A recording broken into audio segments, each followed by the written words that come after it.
So in the beginning we were a little bit perturbed because contagion, we didn't know it would spread to our community and the people around.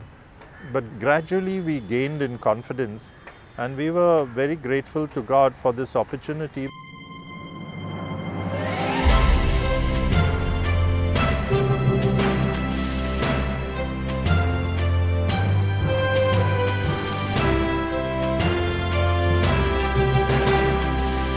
This is the Church on the Frontline with Bishop Alwyn De Silva. My dear friends, welcome to another episode of Church on the Frontline. During the pandemic, we could not respond in a normal way. We had to be creative to find ways and means how to respond to the marginalized and the suffering. Here is one example of a priest who, together with his parishioners, responded in a very creative way. I invite you also to give your feedback to this episode of Church on the Frontlines.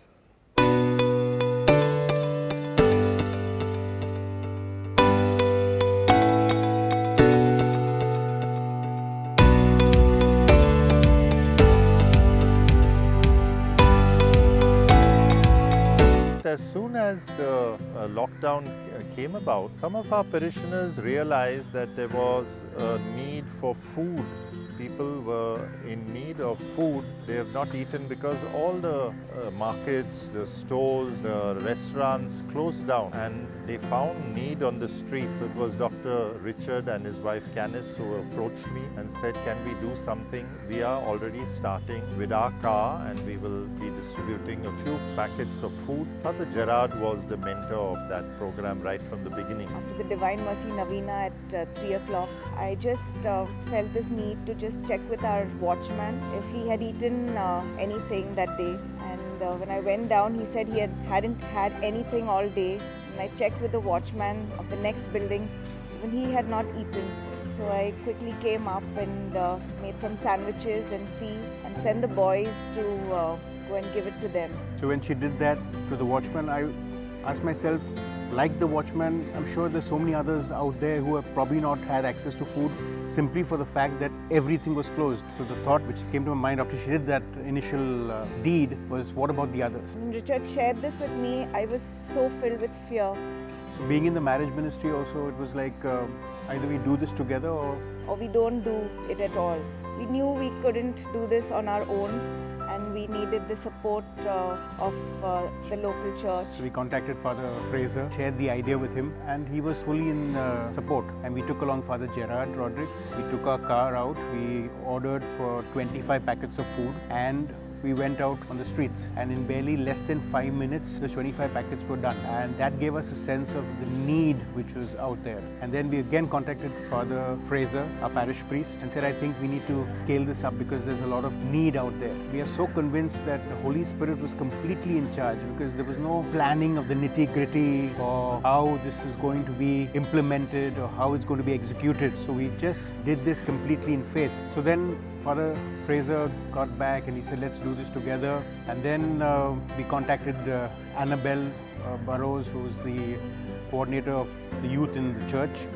Dr. Richard approached us with the Mana on Wheels program, and we thought this is the best opportunity, best platform for us to go out there and do it safely under a platform that was fully supported by him as a medical practitioner and by the police, because we were getting police clearances through our church, through Father Fraser.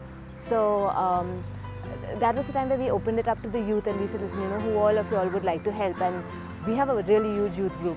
But obviously with, everybody was afraid to come out at that time. But we had a small band of around 4 or 5 initially, who were very enthusiastic. They were initially off the cup, yes, we'll come. And as they came and, more youth realized it was safe, we kept adding on those numbers. And what was, I think, the nicest about this entire program was we got to meet people who we would have never met. We were such a diverse group. There were people of other faiths, there were people from other parishes, there were people from outside Bandra who just moved into Bandra. We had doctors, we had pilots, we had students, we had professionals, we had teachers. So it was a really good cosmopolitan group, and there was absolutely no stress, no tension working with people we didn't know. Normally with the youth you say, okay, they're going to take some time to get to know people. It wasn't like that at all. It was like from day one, we went out to a car with food on the seats, and I think at that time nobody really bothered who they were going with. Everybody just got along. It was like, everybody was bonded by a common cause. So it was really nice. It was a great feeling, and I think we were blessed to have this opportunity to help in whatever way we could, because there were bigger things we couldn't do, but this is some way to help. We started out delivering meals to like whoever needed it. There were migrants who were in huge numbers at Bandra station because they had nowhere to go. They were losing their homes because obviously they couldn't afford their rents anymore. So all of them had started sleeping on the skywalk. So they all collected there. Then there were our regular poor on the streets. Then there were rickshaw drivers who couldn't ply their rickshaws anymore, so had no money. And all these people landed out on the street. There were even groups of educated people who, whether they were maids or whether they were working as clerks in banks, they were let go because you couldn't, they weren't permanent employees. So we really had a huge lot of people to feed. And though we started out with very few meals, we eventually went into huge numbers. We covered areas as far as Khar and Santa Cruz. So we did Bandra, Khar, Santa Cruz. To put it in a nutshell, summarize the entire thing, in a span of 50 days, we went from 3 of us to 35 volunteers. We went from 1 car to 14 cars. We went from 25 food packets to 1,850 food packets distributed daily.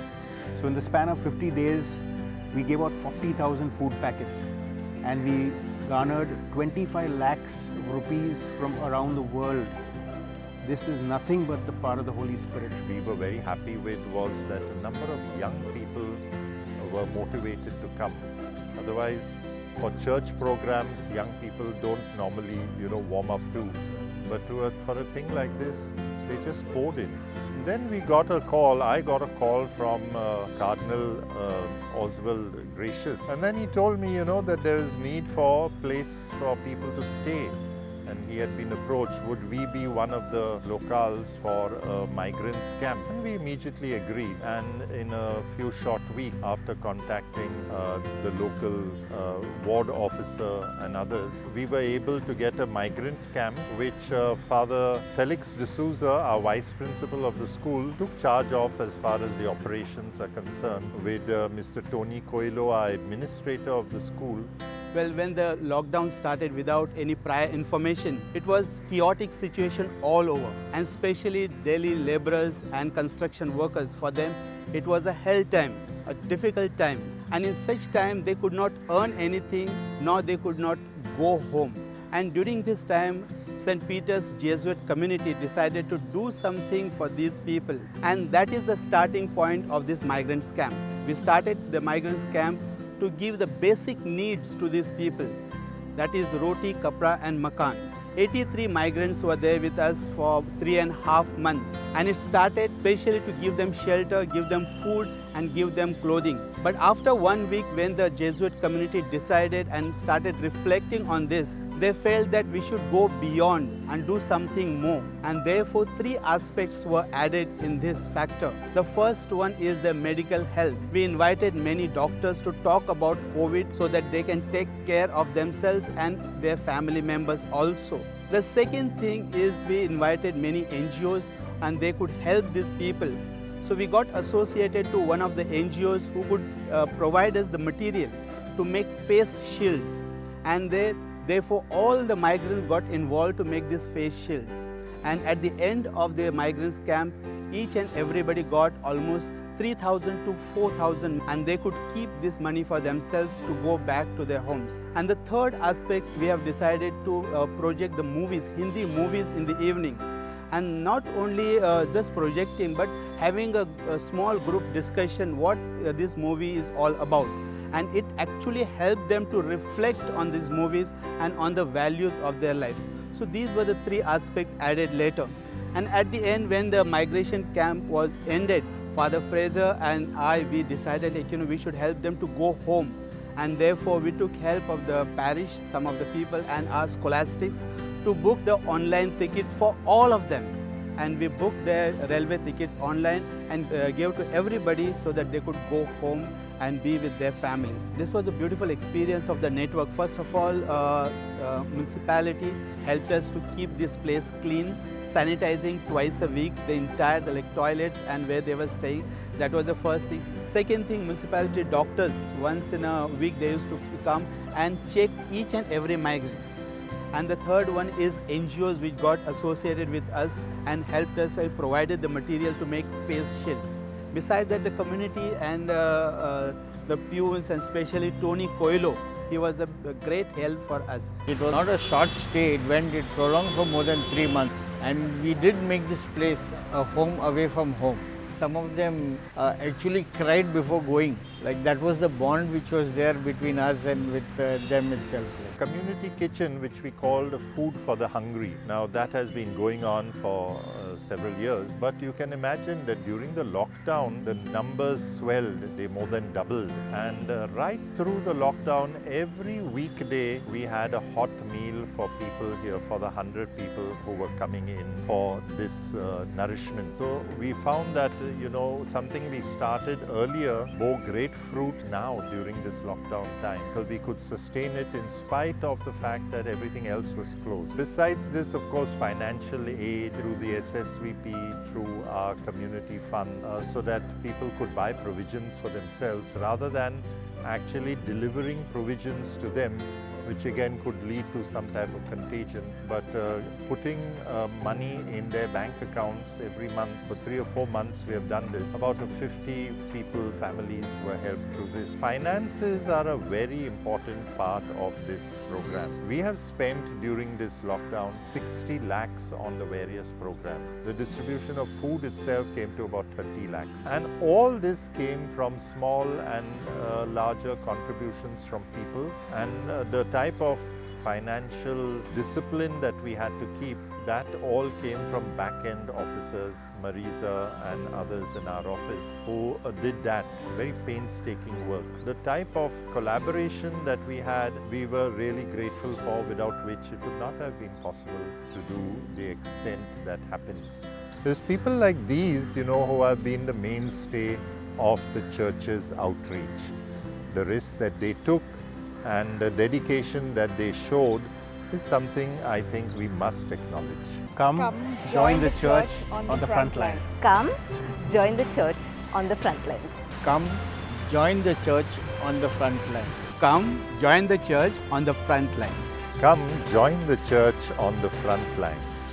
This is the Church on the Frontline with Bishop Alwyn De Silva.